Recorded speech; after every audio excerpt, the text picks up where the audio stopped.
ating twin sa GC. Okay po, next. Okay, the youth summit. So, sino po yung mga kabataan dito?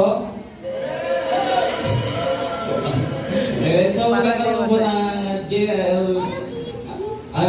Youth Summit sa December 19 to 20. So, yan, may registration po.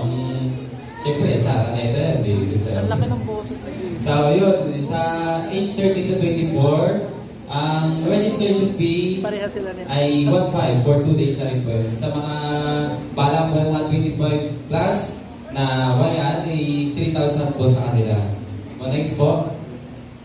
Okay, Christmas party po, next Sunday, December 25. So, next Sunday po, single service na muna, magsisimula po tayo na 8 a.m. So, wala pong second service, wala pong first service, magkakaroon lang po tayo ng single service next Sunday. Okay po, next po.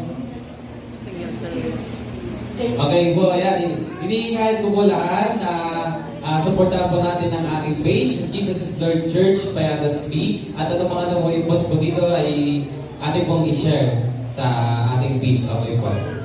Next po. Okay, the prayer revival every Tuesday, patuloy po itong ginaganap sa ating Panabahan, 7 p.m. Okay po. Next. Don't watch services every Saturday, 5:30 a.m. po. And our gatherings, men, every Saturday, 4 p.m.